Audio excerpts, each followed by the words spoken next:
नमस्कार साथियों, जय हिंद जय भारत। हम भारतीय संविधान में संशोधन की प्रक्रिया को पढ़ रहे हैं और आज का वीडियो बहुत ज्यादा महत्वपूर्ण होने वाला है, जिसमें हम एससी, एसटी, ओबीसी और ईडब्ल्यूएस आरक्षण की चर्चा करने वाले हैं। हम इसके अंतर्गत अनुच्छेद 16 को विस्तार से पढ़ेंगे। आप सोच रहे होंगे कि संविधान में संशोधन की प्रक्रिया के अंतर्गत महत्वपूर्ण संविधान संशोधन विधेयकों का पढ़ा जाना तो समझ में आता है, लेकिन अनुच्छेद 16 कहाँ से आ गया। तो आप परेशान मत रहिए, पूरी वीडियो देखिएगा, आपको चीजें क्रिस्टल क्लियर रहने वाली हैं। बिल्कुल, आइए देखते हैं 123वां संविधान संशोधन विधेयक क्या था इसके द्वारा। तो 123वां संविधान संशोधन विधेयक जो था, इसके द्वारा राष्ट्रीय पिछड़ा वर्ग आयोग को संवैधानिक दर्जा दिया जाना प्रस्तावित किया गया था। क्लियर। 123वां संविधान संशोधन विधेयक जिसके द्वारा राष्ट्रीय पिछड़ा वर्ग आयोग को संवैधानिक दर्जा दिया जाना प्रस्तावित किया गया था। और जो 123वां संविधान संशोधन विधेयक था, वह 102वें संविधान संशोधन अधिनियम के रूप में वर्ष 2018 से लागू हुआ। क्लियर है। आप समझिएगा फिलहाल, और चीजें बिल्कुल क्रिस्टल क्लियर रहने वाली हैं। आरक्षण के विषय पर लेकर के, अनुच्छेद 16 के विषय पर लेकर के, बाकी के जो भी सुप्रीम कोर्ट के महत्वपूर्ण निर्णय रहे हैं, उन पर भी बिल्कुल क्रिस्टल क्लियर, एकदम मतलब पानी की तरह चीजें समझ में आने वाली है। बस बने रहेगा साथ। 123वां संविधान संशोधन विधेयक, इसके द्वारा राष्ट्रीय पिछड़ा वर्ग आयोग को संवैधानिक दर्जा दिया जाना प्रस्तावित किया गया था। और जो 123वां संविधान संशोधन विधेयक था, यह वर्ष 2018 में 102वें संविधान संशोधन अधिनियम के रूप में लागू हुआ था। क्या हुआ इसके द्वारा? तो जो 102वां संविधान संशोधन अधिनियम था, इसके द्वारा संविधान में दो नए अनुच्छेद जोड़े गए थे। अनुच्छेद 338 बी यहाँ कैपिटल है, और जब कैपिटल कोई भी चीज अनुच्छेद के रूप में आ जाती है, तो ये बात तय हो जाती है कि वो संशोधन द्वारा जोड़ी गई है तथा एक नया अनुच्छेद है। इसके द्वारा दो नए अनुच्छेद 338 बी और 342 ए जोड़े गए। क्लियर है। ये दो नए अनुच्छेद इसके द्वारा जोड़ दिए जाते हैं। अब थोड़ा क्यों जोड़े गए, क्या थे ओबीसी के, क्या क्या इन चीजों के बारे में जो भी पॉइंट थे, उनके बारे में बिल्कुल आपको समझने के लिए अनुच्छेद 16 देखना पड़ेगा। अनुच्छेद 16 वर्तमान में इसमें कुल 6 धाराएं हैं। अनुच्छेद 16 में वर्तमान में कुल 6 धाराएं हैं। मूल संविधान में अनुच्छेद 16 के अंतर्गत 5 धाराएं थी, और इसमें दो नए अनुच्छेद भी जोड़े गए थे, 16(4)A और 16(4)B।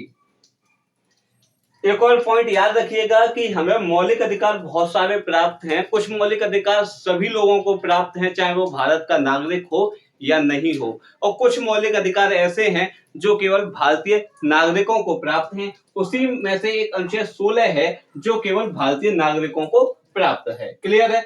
अनुच्छेद 16 में वर्णित अधिकार केवल भारतीय नागरिकों के लिए हैं अथवा भारतीय नागरिकों को प्राप्त है। इनको थोड़ा विस्तार से समझें तो अनुच्छेद 16(1) यहां से परीक्षाओं में महत्वपूर्ण प्रश्न पूछे जाते हैं, याद रखिएगा।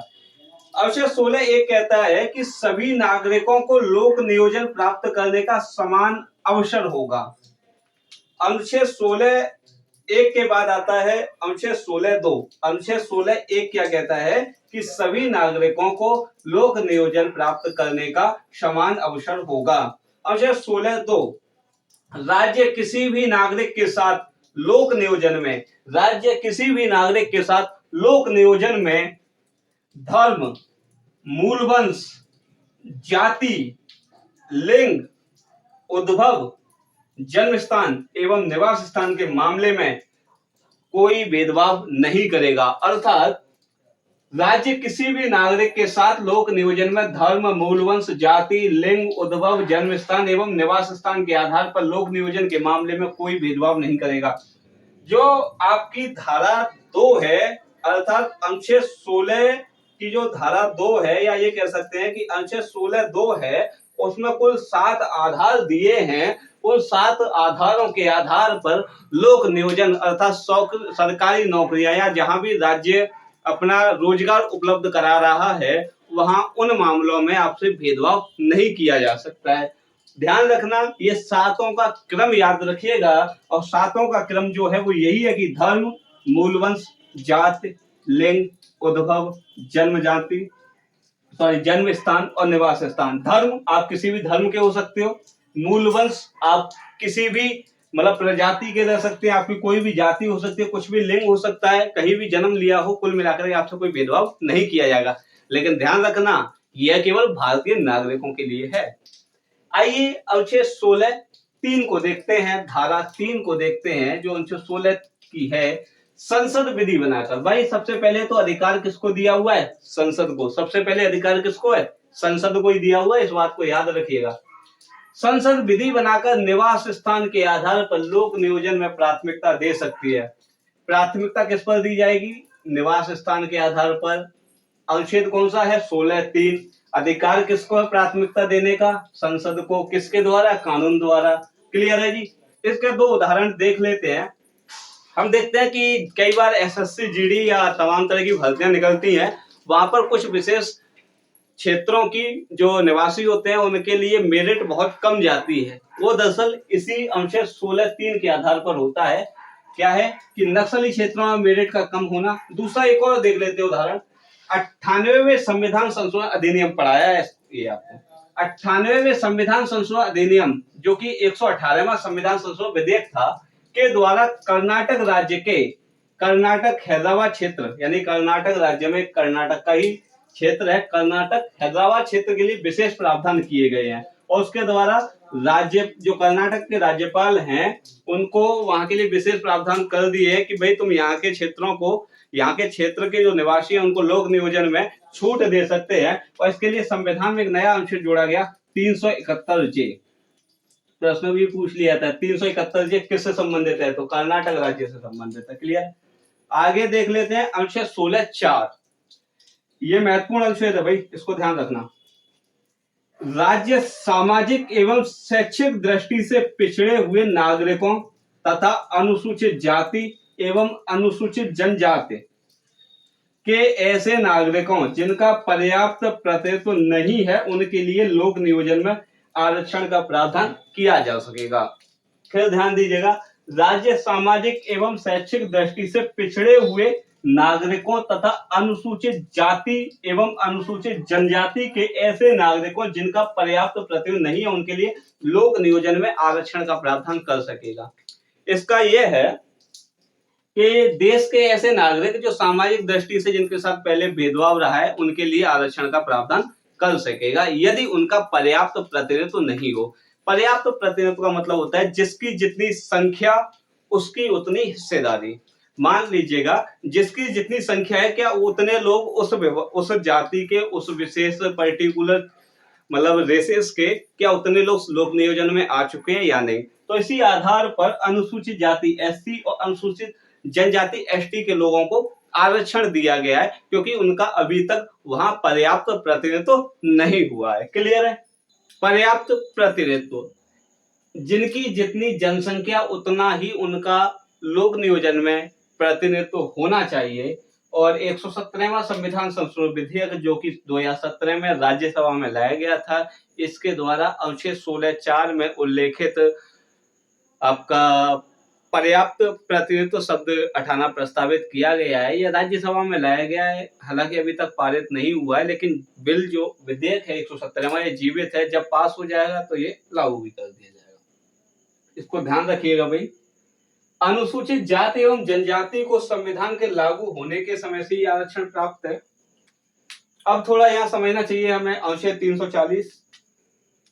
संविधान के लागू होने के 5 वर्ष के अंदर राष्ट्रपति सामाजिक एवं शैक्षिक दृष्टि से पिछड़े हुए लोगों का पता करने हेतु एक आयोग का गठन करेंगे। थोड़ा ध्यान रखिएगा, अनुच्छेद 340 इस बात को कहता है कि संविधान के लागू होने के 5 वर्ष के अंदर राष्ट्रपति सामाजिक एवं शैक्षिक दृष्टि से पिछड़े हुए लोगों का पता करने हेतु एक आयोग का गठन करेंगे। ये क्यों है 340 में? दरअसल हम यहाँ पर जो भारतीय संविधान में एक संशोधन हुआ था 102वां, उसके बारे में पढ़ रहे हैं। और इस बात का जिक्र जो है वो अनुच्छेद 16(4) में उल्लेखित ये था कि सामाजिक एवं शैक्षिक दृष्टि से पिछड़े हुए लोग, तो भाई इनका पता कैसे करें? तो इसके लिए संविधान में अनुच्छेद 340 भी था जिसमें ये किया प्रावधान था कि जब से संविधान लागू होगा उसके 5 वर्ष के अंदर राष्ट्रपति सामाजिक एवं शैक्षिक दृष्टि से पिछड़े हुए लोगों का पता लगाने के लिए एक आयोग का गठन करेंगे और ये देखेंगे कि भाई ये पता किया जाए कि जो सामाजिक एवं शैक्षिक दृष्टि से पिछड़े हुए लोग हैं उनके कितने प्रतिशत अभी लोक नियोजन में है या नहीं है। अगर लोक नियोजन में उतने नहीं है तो उनको आरक्षण दीजिए। इस तरह की बातों का यहाँ संविधान सभा के सदस्यों का विचार रहा था। तो भाई इसके द्वारा क्या किया गया, 340 के आधार पर 26 जनवरी 1950 को संविधान लागू होता है और 25 जनवरी 1955 को ये 5 वर्ष का हो जाएगा पूरा। तो हुआ क्या कि अनुच्छेद 340 के आधार पर 1953 में सामाजिक एवं शैक्षिक दृष्टि से पिछड़े हुए लोगों का अध्ययन करने हेतु काका कालेलकर की अध्यक्षता में एक आयोग का गठन किया गया। क्लियर है भाई। और 1955 में इसने अपनी रिपोर्ट दी थी। देखिएगा, काका कालेलकर आयोग वर्ष 1953 में गठित किया गया था। उस समय देश के प्रधानमंत्री पंडित जवाहरलाल नेहरू थे। अनुच्छेद 340 के आधार पर था। उसने अपनी रिपोर्ट 1955 में दी थी। क्लियर है। इसके बाद में इस पर ज्यादा काम नहीं हुआ है। उसके बाद वर्ष 1978 आता है। मोरारजी देसाई देश के प्रधानमंत्री होते हैं। मोरारजी देसाई की सरकार द्वारा 1978 में बीपी मंडल, बिंदेश्वरी प्रसाद मंडल की अध्यक्षता में एक आयोग का गठन किया गया जिसे हम मंडल आयोग भी कहते हैं। और 1980 में इसने अपना प्रतिवेदन दिया था। यानी कि जो मंडल आयोग था इसने अपनी रिपोर्ट 1980 में दी थी। बीपी मंडल अर्थात जो बिंदेश्वरी प्रसाद मंडल था उसने जो अपनी रिपोर्ट दी थी उसको लागू भी किया गया है। तो विश्वनाथ प्रताप सिंह की सरकार द्वारा मंडल आयोग की सिफारिश को लागू करते हुए अगस्त 1990 में पिछड़े वर्ग को आरक्षण दिया गया। क्लियर। विश्वनाथ प्रताप सिंह की सरकार द्वारा मंडल आयोग विश्वनाथ प्रताप सिंह की सरकार आती है। विश्वनाथ प्रताप सिंह की सरकार द्वारा मंडल आयोग की सिफारिश को लागू करते हुए अगस्त 1990 में पिछड़े वर्ग को आरक्षण दिया गया। यह ऐसा पहली बार हो रहा था देश में कि केंद्रीय स्तर पर ओबीसी या अथवा पिछड़े वर्ग को आरक्षण दिया जा रहा हो। तो पहली बार केंद्रीय स्तर पर ओबीसी को लोक नियोजन में आरक्षण 27% दिया गया था। कब दिया गया? अगस्त 1990 में। अब देखिएगा, एससी को तो भाई शू से आरक्षण है जब से संविधान लागू हुआ 15%। एसटी को भी जब से संविधान लागू हुआ है तब से है ही। अनुसूचित जाति और ये जनजाति है। अनुसूचित जनजाति को 7.5%। ओबीसी को विश्वनाथ प्रताप सिंह की सरकार द्वारा दे दिया गया 27%। इस तरह आरक्षण की सीमा हो गई 49.5%। ये मामला चल ही रहा था कि इसी बीच में पीवी नरसिम्हा राव की सरकार बनती है और पीवी नरसिम्हा राव की सरकार द्वारा सामान्य वर्ग को आर्थिक आधार पर भी आरक्षण दे दिया गया। क्लियर है। इसी बीच यानी कि जब ये पूरा सिलसिला चल ही रहा है, पीवी नरसिम्हा राव की सरकार द्वारा सामान्य वर्ग को भी आर्थिक आधार पर आरक्षण दिया गया। अब होता क्या है, ओबीसी तथा सामान्य वर्ग के इस आरक्षण को माननीय सर्वोच्च न्यायालय में चुनौती दी गई। ये अगस्त 1990 का ही मामला है कि जब ओबीसी को जो आरक्षण दिया गया 27% और सामान्य वर्ग को जो आरक्षण दिया गया था इनको चुनौती दे दी जाती है। आइए देखते हैं इधर। ओबीसी तथा सामान्य वर्ग के इस आरक्षण को सर्वोच्च न्यायालय में चुनौती दी गई। इंदिरा साहनी बनाम भारत संघ का यह मामला था वर्ष 1990 का। के मामले में उच्चतम न्यायालय में यानी कि सर्वोच्च न्यायालय की 9 न्यायाधीशों की संविधान पीठ ने 16 नवंबर 1992 को अपना निर्णय सुनाया है। इंदिरा साहनी का जो केस है वो 1990 का था। ये इंदिरा साहनी बनाम भारत संघ 1990 से हम मंडलवाद के नाम से भी जान रहे होते हैं। और 9 न्यायाधीशों की एक संविधान पीठ का गठन किया जाता है और ये अपना निर्णय 16 नवंबर 1992 को सुनाती है। उसमें क्या कहा गया कि ओबीसी को जो आरक्षण दिया गया है वह संवैधानिक है। सामान्य वर्ग को जो आरक्षण दिया गया है ये असंवैधानिक है। सामान्य वर्ग का आरक्षण असंवैधानिक है तथा ओबीसी का आरक्षण संवैधानिक है। ये मैं नहीं कह रहा हूँ, ये माननीय सर्वोच्च न्यायालय का इंदिरा साहनी बनाम भारत संघ का जो मामला है 1990 का, इसमें 9 न्यायाधीशों की जो संविधान पीठ अपना निर्णय सुना रही है 16 नवंबर 1992 को, वो मैं आपको बता रहा हूँ कि ओबीसी का आरक्षण संवैधानिक है, सामान्य वर्ग को जो आरक्षण दिया गया है वह असंवैधानिक है। दूसरी बात इन्होंने लिखी भैया 49% हो ही रहा है यहाँ पर। कि आरक्षण की अधिकतम सीमा 50% होगी विशेष परिस्थिति को छोड़कर। पदोन्नति में कोई आरक्षण नहीं होगा, अर्थात इन्होंने कहा कि जो आरक्षण है वो केवल प्रारंभिक या नियुक्ति के लिए है, इनिशियल स्टेट के लिए है, इसलिए पदोन्नति में कोई आरक्षण नहीं होगा। और इन्होंने चौथी बात कही थी कि क्रीमी लेयर्स को आरक्षण से बहाल किया जाए। इसके आगे क्या हमारी सरकार के स्टंट रहते हैं उनके बारे में हम चर्चा करेंगे अगली वीडियो में। तब तक बने रहिए साथ। जय हिंद, जय भारत।